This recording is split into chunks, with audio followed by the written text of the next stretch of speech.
Our Sips question of the day brought to you by Long Drink. Summer's coming after this rain gets out of the way, and Long Drink season is here with new Zero Variety Pack. We showed it to you the other day. It's going to be your summer drink. There's no doubt about it. The Zero Long Drink citrus flavor with no carbs, no sugar is now available in peach and pineapple. I know my brother loves peach. I'm a pineapple guy. It's the ultimate spring cocktail without the guilt. They are delicious. Stop calling them seltzers. They are citrus soda with real liquor. Ask your local retailer or watering hole. Who has guilt with those? No guilt whatsoever. Whatsoever. I have two in each hand. Who is to blame in the Celtics' loss last night? Caitlin Clark. These disrespectf's threes have infected the whole basketball landscape. Tatum tried a couple logo threes. I mean, there's threes, and I'm not saying disrespectful to the opponents, to your own teammates at this level. Yeah. Like, Caitlin Clark was disrespected in University of Indiana, those chumps from Nebraska, all the Big Ten punks. She doesn't really do it in the W anymore. Now, she did hit Brazil. She disrespects Brazil all over the place, which is fine, whatever. Everybody likes to see it. She's putting on the show. They came to see her do that. But this is not the Eastern Conference Finals, or I guess it's not the Eastern Conference Finals. It's the playoffs. You don't become Caitlin Clark all of a sudden from half court. Now, I know he can make them. Jason Tatum, when it goes in, man, it looks pretty. But after a while, when you start collecting so many bricks, the Boston Homeless Society is thanking you for building all these houses. You need to start thinking about shooting some twos. I don't know what has infected basketball. You can call it Steph Curry effect. You can call it Caitlin Clark. But in my day, I would have been benched so fast. And like Kernan's saying, 10 seconds on the shot clock, man. You got time to work the ball around. 5 passes. Get everybody a touch, and then maybe take an open three. I would like to know the 5 for 25 between Tatum and Brown, because Tatum, I think, what was he, 4 for 15, and Brown was 1 for 10. How many of those 20 misses actually got a second chance shot up? Or a third chance. Rebounds. Yeah, long rebounds. The Knicks, like you said, the Knicks come away with that. If they go down and hit a 2 or a 3, that's basically a either 4-point swing, maybe even a 6-point swing because of the miss. And that's when you're up 20, and Kernan made a great point, you're eating clock. Yeah. Every time I watch, I don't care if it's UConn men or UConn women, I'm watching the game. I'm like, once we get up 20 in the second half or in the fourth quarter, I'm like, eat clock. Don't even shoot. Just pass it around. Listen, this is a big thing in lacrosse now. You get up a couple of goals, and there's like 4 minutes left, and they start blurting it out. Play with the ball. Yeah. What are you shooting for? You're giving them an opportunity to run it back and score on the other end, and that's what has infected basketball, where we don't even have clock management anymore to just get the victory. And even the fouls, too. The Knicks did they did at the end of the first half, they did it at the end of the third quarter and the end of the game with a foul to give. Instead of letting you shoot anyway you were probably going to miss the 3, they fouled the Celtics. Reggie Miller was complaining about that. I'm like, this is the move, man. This is a good move. Stop with the pride. I may be backstroking like Amy Van Dyke in here, but I did say Coach Mazzulla may be the best coach in the NBA yesterday at the show. And he was probably better than Tibbs at this point, but I think he deserves a lot of the blame, man. Like, can't you be the coach and just step in there and like, yo, let's shoot some twos? You know what? When one of my superstars gets sick with 13 minutes into the game, I think that really does.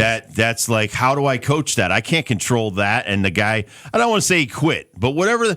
Listen, legendary moments are made by illness.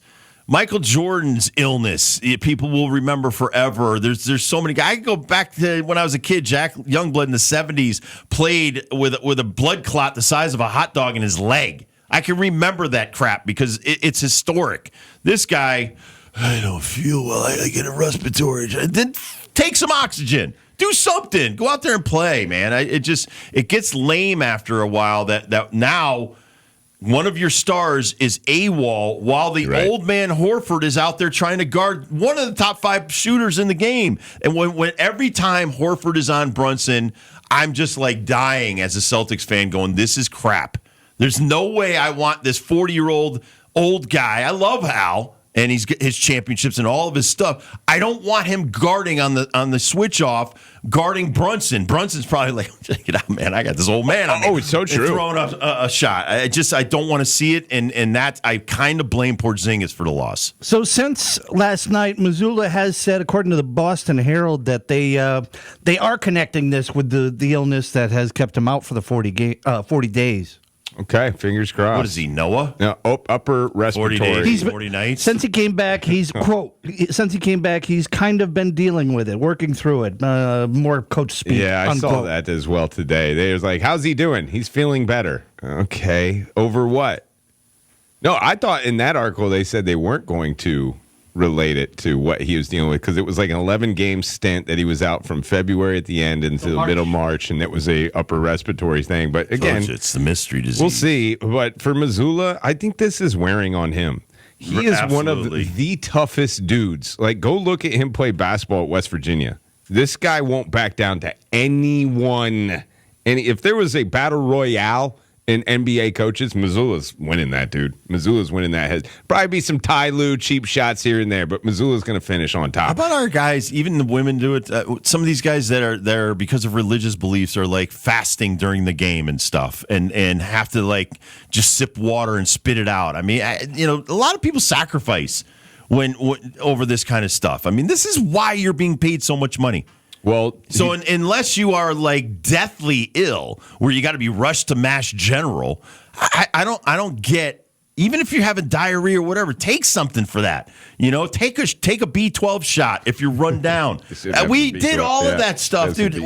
We were big in. We used to laugh all the time. We would out chemical you. We literally would. If whether it was uppers, downers, painkillers, trust me, we're playing.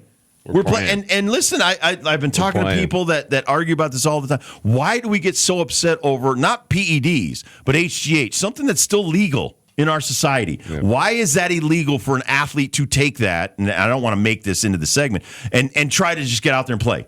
So there's some athletes that will have a broken elbow and be like, listen, if I pump some HGH or some blood into it, maybe I can get out there and play. There are some people that want to play that bad. Missoula is one of those guys. That's what I'm saying. If Missoula had the talent to be a point guard now in the league, he would take whatever you would give him in order to do so. When he yelled, "Get up!" at Tatum when he landed on the stanchion and had his little wrist bruise, you could kind of see it in Tatum's face like, whoa, nobody talks to me like that when I'm hurt. I'm hurt here. And then he came out and scored 48 the next game. I could honestly tell you I probably took between 30 and 50 cortisone shots, not in my pitching arm, in my opposite arm, because I tore the labrum in my non-throwing arm. And honestly, I can remember begging the physician to shoot me. Because honestly, a 10-inch needle in my shoulder felt better than the way it felt. Yeah. And I don't know if I'm sick or what, but I was able to get back out there and play. And sometimes it's even a placebo. Sometimes it's like, hey, take these 2 pills. They can give you 2 sugar pills. And you're like, oh, whatever you gave me, man, that stuff's great. I don't understand these athletes. And I don't know what's wrong with Porzingis. All I'm saying is Al Horford had to cover your ass. And it didn't work out for your team. So if this guy comes back in the next game and he's like 15 minutes in and he's like, I'm not feeling it, that's going to be brutal. All right, we'll take a quick break. We'll come back.